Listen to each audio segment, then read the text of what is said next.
Iran কি পারমাণবিক বোমার পরীক্ষা করে ফেলছে, বোমা কি বানায় ফেলছে? 2017 সালে উত্তর কোরিয়া যখন পারমাণবিক পরীক্ষা চালায় তখন 6.3 মাত্রার ভূকম্পন রেকর্ড করা হয়। এইটা ছিল বিস্ফোরণজনিত কৃত্রিম ভূকম্পন।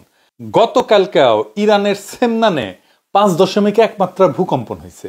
সেমনান ইরানের মিসাইল টেস্ট এরিয়া। এইটা ইরানের প্রধান মহাকাশ উৎক্ষেপণ কেন্দ্র।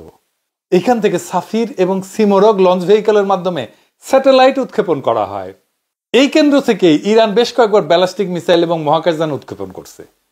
সেমনান একটা মরুভূমি অঞ্চল এবং এইখানে সেই কারণে জনসংখ্যা নাই, লোকজন বাস করে না। সেই কারণে এই জায়গায় ব্যালিস্টিক মিসাইল এবং রকেট পরীক্ষা চালানো খুব নিরাপদ। 100 কিলোটনের পারমাণবিক বোমার ভূগর্ভস্থ বিস্ফোরণ হইলে সাধারণত 5 মাত্রার ভূকম্পন অনুভূত হয়। এই সামনান এলাকায় ভূগর্ভস্থ পারমাণবিক বিস্ফোরণের জায়গা হিসেবে তৈরি করছে ইরান, এই রিপোর্ট অনেক আগেই আসিছে। অনেকে চিন্তা করতেছে এইটা প্রাকৃতিক ভূকম্পন না, তবে এই ভূমিকম্পের কেন্দ্র মাটির 10 কিলোমিটার গভীরে। এত গভীরে পারমাণবিক বোমার পরীক্ষামূলক বিস্ফোরণ করা যায় না, করা হয়ও না। তবে আমি তো আর বিশেষজ্ঞ না, যা পত্রিকায় দেখলাম আর কি, সেটা থেকেই বলতেছি আপনাদেরকে। তবে 2024 অক্টোবরে এই সেমনানে একই মাত্রা ভূমিকম্প হয়েছিল। সেটা ছিল আরো গভীরে, 12 কিলোমিটার গভীরে। আর ইউরোনিউজ স্টোরি করেছিল যে এইটা সম্ভবত ভূগর্ভস্থ পারমাণবিক বোমার বিস্ফোরণ। ইউরোনিউজ কিন্তু ইউরোপিয়ান ইউনিয়নের, এটা খুবই নাম করা, বিখ্যাত, রেসপেক্টেড একটা নিউজ এজেন্সি। তবে পরে জন হপকিন্স ইউনিভার্সিটির গবেষকেরা এটা নিয়ে আরো বিস্তারিত গবেষণা করছিলেন, করে দেখাইছিলেন যে এই ভূগর্ভস্থ পারমাণবিক বোমার বিস্ফোরণের যে আলাপ হইতেছে সেটা আসলে সত্য না। এখন প্রশ্ন হইতেছে, যাই হোক, এটা হয়তো পারমাণবিক বিস্ফোরণের জন্য ভূমিকম্প হয়নি, সত্যি একটা প্রাকৃতিক ভূমিকম্প হয়েছে। কিন্তু প্রশ্ন হইতেছে যে ইরানের কি আদৌ পারমাণবিক পরীক্ষা করার দরকার আছে? যদি সে পারমাণবিক বোমা বানায়ও ফেলে তাইলে কি পরীক্ষা করাটা জরুরি, করতেই হবে? না, এটার দরকার নাই। সবচেয়ে বড় কথা হচ্ছে, যেহেতু রাশিয়ার সাথে একটা চুক্তি আছে, তাই কোনো টেস্ট না করলেও চলবে তার। কিন্তু আসলে কি ইরান পারমাণবিক বোমা তৈরি করে ফেলছে যেমন অনেকে মনে করতেছে? ইসরায়েল তো বারে কমপ্লেন করতে যাচ্ছে, কিন্তু এটা কি করছে? আসেন এটা একটু বুঝে দেখি। আজ থেকে 1 সপ্তাহ আগে ইসরায়েলের মিডিয়া রিপোর্ট করতেছে ইরান পারমাণবিক বোমা বানানোর আগে যে ক্রিটিক্যাল টেস্টগুলো করতে হয় তা সফলভাবে করে ফেলছে। এই টেস্টগুলো করে ফেলতে পারলে পারমাণবিক বোমা বানায় ফেলা 1 সপ্তাহের কাজ। শুধু ইসরায়েল না, বিবিসিও রিপোর্ট করছিল মাত্র 3 দিন আগে যে মাসখানেক লাগতে পারে ইরাকের একটা পারমাণবিক বোমা তৈরি করতে। এই যে তুলসী গ্যাবার্ড, যে আমেরিকার ন্যাশনাল ইন্টেলিজেন্সের ডিরেক্টর, সে বলছিল যে ইরাকের কাছে এনরিচড ইউরেনিয়াম, মানে পারমাণবিক বোমা বানানোর জন্য ইউরেনিয়ামকে এনরিচ করতে হয়। এইটা স্টক ইরানে মজুদ এত আছে যে পারমাণবিক শক্তিধর দেশের কাছেই শুধু সেই পরিমাণে থাকে। IAEA 1 দশক ব্যাপী একটা অনুসন্ধানের পর একটা তদন্ত রিপোর্টে বলছিল যে ইরান 1980 থেকে 2003 সাল পর্যন্ত এমন কিছু কাজকর্ম করছে তার পারমাণবিক কর্মসূচিতে, প্রমাণ পাইছে যা পারমাণবিক বোমা বানাইতেই শুধু করা হয়। 1 বছর আগে, প্রায় 11 মাস থেকে 1 বছর আগে ব্লিংকেন বলছিল যে ইরান 1 থেকে 2 সপ্তাহের মধ্যে পারমাণবিক বোমা বানাইতে পারবে। For a nuclear weapon is now probably 1 or 2 weeks away from doing that. Now, they haven't developed a weapon itself. 1 or 2 weeks. 1 or 2 weeks is probably what the realistic breakout time is. তার মানে ইরানের পারমাণবিক বোমা বানাইতে পারার সক্ষমতার বিষয়টা এটা দীর্ঘদিন থেকে আলাপের মধ্যে আছে, এবং এই আলাপটা এরকম যে তার 1 সপ্তাহ থেকে 1 মাসের মধ্যে সে বানাই ফেলতে পারে। সেটা আজকের আলাপ না, অনেকদিন আগে থেকে আলাপটা চলতেছে। শুধু বিবিসি না, CNN একই রিপোর্ট করছে। 2023 সালে আন্তর্জাতিক পরমাণু সংস্থা, এটা যেটা বললাম IAEA, হঠাৎ করে জানাই দিল যে ইরানের পরমাণু স্থাপনায় 83.7% মাত্রার সমৃদ্ধ ইউরেনিয়ামের চিহ্ন পাওয়া গেছে। ওরা দেখছে। শুনতে নিরীহ লাগলেও এটাই সেই মাত্রা যেটাকে একেবারে বোমার দোরগোড়ায় পৌঁছে যাওয়া বলা হয়। আর ওইদিকে 60% মাত্রা সমৃদ্ধ ইউরেনিয়ামের মজুদ তখন ছিল 128.3 কিলোগ্রাম। প্রচুর। ইতিহাসে প্রথমবার এই পরিমাণ। এখানে শেষ না, পরের বছর আমেরিকা সরাসরি বলেই দিল যে ইরানের ব্রেকআউট টাইম, মানে বোমা বানানোর জন্য যতটুকু সময় লাগে সেটা কমে এখন মাত্র 1 থেকে 2 সপ্তাহ হয়েছে। 1 থেকে 2 সপ্তাহ ভাই, যেন বাজার থেকে সবজি কিনে না ঝোল রাধার সময়। আইএইই এর একটা সদ্য রিপোর্ট বলছে যে 60% মাত্রার সমৃদ্ধ ইউরেনিয়াম এখন ইরানের কাছে আছে প্রায় 408 কিলোগ্রাম। হিসাব করে বলছে যদি এইটুকু ইউরেনিয়াম আরেকটু ঠেলে আরেকটু সমৃদ্ধ করে ফেলা যায়, তাহলে এটা দিয়ে ইরান চাইলে একেবারে 9 থেকে 10টা বোমা বানায় ফেলতে পারে। মানে পুরা মধ্যপ্রাচ্যের রাজনীতির ঘড়িতে এখন একটা টাইমার সেট করা হয়েছে, ঘড়ির কাঁটা এখন টিক টিক করতেছে। তখন তেহরান ধীরে ধীরে বলতেছে বুম বুম বুম। কিন্তু এর মধ্যে একটা নিউজ আসছে যে ইরান একটা ইমপ্লোশন টেস্ট করে ফেলছে। কি সেটা?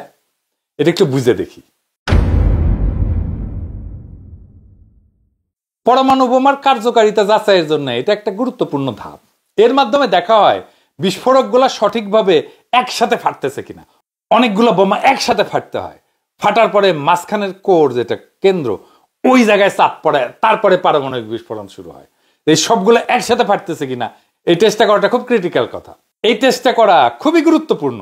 অনেক সময় এটা সাব ক্রিটিক্যাল টেস্ট হিসেবে করা হয়, মানে এমন ভাবে করা হয় যেন চূড়ান্ত নিউক্লিয়ার বিস্ফোরণ না ঘটে কিন্তু সংকোচনের সফলতা যাচাই করা হয়। এটা মানে এটা কি বুঝে দেখি, বিস্ফোরণ হলে ছুটে যায় চারিদিকে, তাই না? এটা হচ্ছে এক্সপ্লোশন।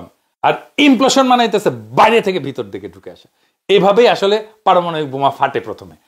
প্রথমে বাইরে থেকে একটা বিস্ফোরণ হয় যেটা ভিতর দিকে আসে, আর ভিতরে করে থাকে পারমাণবিক বোমা, সেটাকে ফাটায় দেয়।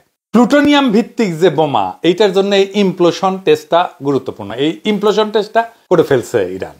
হিরোশিমায় যে বোমাটা পড়ছিল ওইটা প্লুটোনিয়াম বোমা ছিল না, কিন্তু নাগাসাকিতে এটা প্লুটোনিয়াম বোমা ছিল। এই টেস্টটা গোপনেই করে দেশগুলা, কারণ পূর্ণমাত্রা পরমাণু বিস্ফোরণ আন্তর্জাতিক নজরদারিতে পড়ে।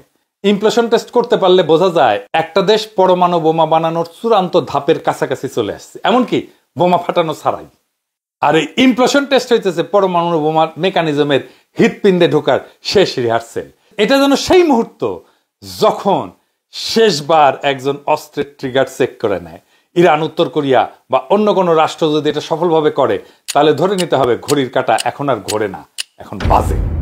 ইরানে ইসরায়েল আক্রমণ করলে সে তার পারমাণবিক বোমা বানানোর কর্মসূচিকে ত্বরান্বিত করবে, এটা অনুমান করছিল সকলেই।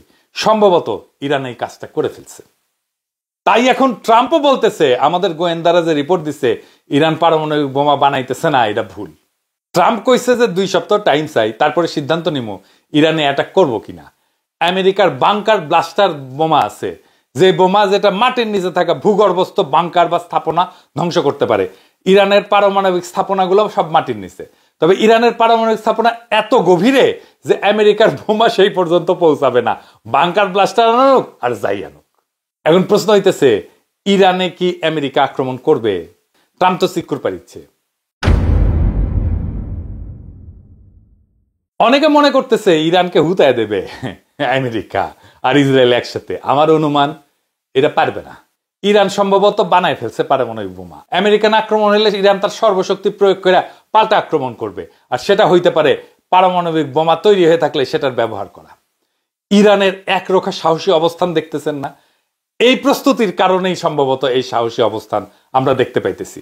আজকের প্রশ্নটা আর শুধু ইরানের না, এটা গোটা দুনিয়ার সব নির্যাতিত, শোষিত, অবরুদ্ধ জাতির। ইরান হয়তো পরমাণু বোমার শেষ পরীক্ষায় পৌঁছায় গেছে, বা হয়তো না, কিন্তু ইরান যা নিশ্চিতভাবে অর্জন করে ফেলছে তা হলো আত্মমর্যাদার পরমাণু স্তম্ভ। যে দুনিয়ায় গণতন্ত্র আর মানবাধিকার নামের শব্দগুলোকে অস্ত্র বানায় সাম্রাজ্যবাদের ট্যাঙ্কে চাপায় দেওয়া হয়, যেখানে ইরান দাঁড়ায় আছে অধিকার আর প্রতিরোধের এক বিকল্প ব্যাখ্যা হইয়া। এই প্রতিরোধ শুধু ইসরায়েলের বিরুদ্ধে না, এই প্রতিরোধ সেই সাম্রাজ্যবাদের বিরুদ্ধে যেটা জাতিসংঘকে নিজের ঘরের চাকর বানায় রাখে, আর আইএইই এর রিপোর্টটাকে নিজের মিসাইলের সময়সূচি হিসেবে ব্যবহার করে। ইরান যদি সত্যি সত্যি পারমাণবিক বোমা বানায় থাকে, তাইলে সেটা গোটা দুনিয়াকে ধ্বংস করার জন্য না, বরং নিজেদের ধ্বংস হওয়া থেকে বাঁচানোর জন্য। এটা ধ্বংসের প্রতিশোধ না, অস্তিত্বের প্রতিরক্ষা। অনেকে বলতেছেন আমেরিকা হামলা করবে, ইরান শেষ হয়ে যাবে। তাদের বলি, শেষ হয়ে গেলে ফিলিস্তিনের শিশুদের চোখে যে আগুন দেখো, সে আগুন কিভাবে এখনো জ্বলে, শেষ হয়ে গেলে ইরানের বৈজ্ঞানিকেরা কেন এখনো গোপনে কাজ করে, শেষ হয়ে গেলে এক জনপদের সাহস কিভাবে বিশ্বশক্তির রাডারে ধরা পড়ে। ইরান এখন আর শুধু একটা রাষ্ট্র না, ইরান এখন এক আইডিয়া, ইরান এখন এক চেতনা, এক সাহসের, আত্মমর্যাদার, দাঁতে দাঁত চেপে সহ্য করার, আবার দাঁড়ায় যাওয়ার চেতনা। একটা জাতির না, একটা সময়ের, একটা যুগের প্রতিনিধিত্ব করে এখন ইরান। কেউ যদি পতনের শেষ প্রান্তে দাঁড়ায় থেকে চোখে আগুন ঝরাইতে পারে, তাহলে পুরা দুনিয়ার রাজনীতির মানচিত্র বদলে দিতে পারে সে। মাথা উঁচু করে দাঁড়ায় থাকো ইরান। তোমার এই দাঁড়ায় থাকা এক একটা পারমাণবিক বোমার চাইতেও শক্তিশালী। তোমার পতন না, তোমার প্রতিরোধী হবে ইতিহাস। আর সেই ইতিহাস লেখা থাকবে, একটা জাতি যখন আত্মমর্যাদাকে জড়ায় ধরে, তখন দুনিয়ার সব মিসাইলও তার কণ্ঠ রোধ করতে পারে না। ইরানের লড়াইয়ে পরাজয় নাই, আছে শুধু প্রেরণা। তুমি আঘাত খেয়েও আবার উঠে দাঁড়াবে, কারণ তুমি ইরান। সাহস যার আর এক নাম, ইনকিলাব জিন্দাবাদ।